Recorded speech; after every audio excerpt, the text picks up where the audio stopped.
While addressing the media today at the Uganda Media Center, Uganda Electricity Distribution Company Limited highlighted its rapid mobilization of the workforce across its 100 service centers nationwide as part of its commitment to ensuring the delivery of quality electricity. We are focused on creating a dependable, effective and secure electricity distribution network that is going to meet our demands as customers. Of course, also meet the growing expectations of our consumers across the country.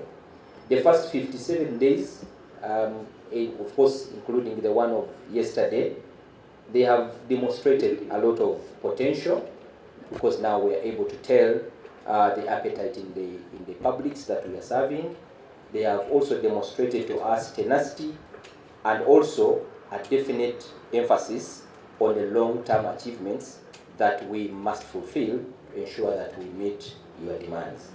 The journey on our side has just begun, and as UEDCL we continue to ask the public for patience.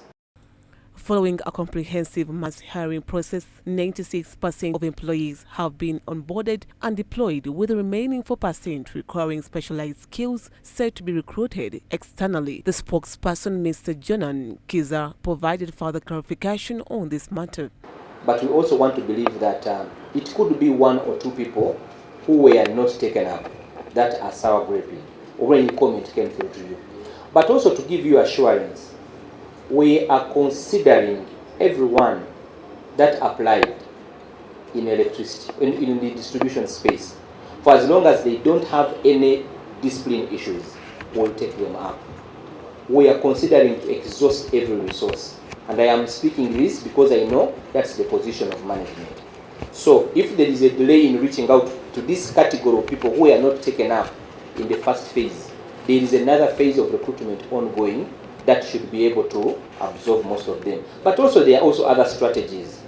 According to Isaac Mofumbiro, the head of strategy, Uganda Electricity Distribution Company Limited, the price, which had increased after the exit of Umeme in the last 6 months for the domestic users, their contribution in the prices have reduced to 40%. He clarified why there are varies in the pricing. Part of the domestic tariff includes a lifeline tariff, which is about 250 shillings per kilowatt hour for the first 15 units. And all the domestic customers enjoy that advantage once a month.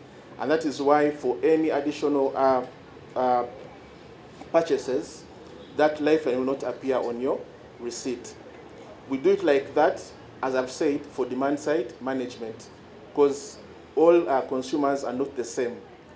Engineer Jocelyn, the Chief Commercial and Operations Service Officer, addressed about the persistent load shedding that has been happening in Kabale, and pages stating power theft had been the hindrance. There have been works in Barara, North Substation. I think they have talked about them, transmission works, where we are increasing capacity in Barara from 20 MVA transform, actually doubling capacity to 40 MVA. As a result of that, as a temporary measure, we had to feed a lot of Mbara from Kabale, and this could have been causing a bit of instability in Kabale. But those works are about to end. The target was the end of this month. So early June, we should be able to have stability both in Barara and in Kabale. The Uganda Electricity Distribution Company Limited is still dedicated to creating a dependable, effective and secure electricity distribution network in spite of the high demands and growing expectations. The first 57 days have demonstrated potential, tenacity and a definite emphasis on the long-term achievement.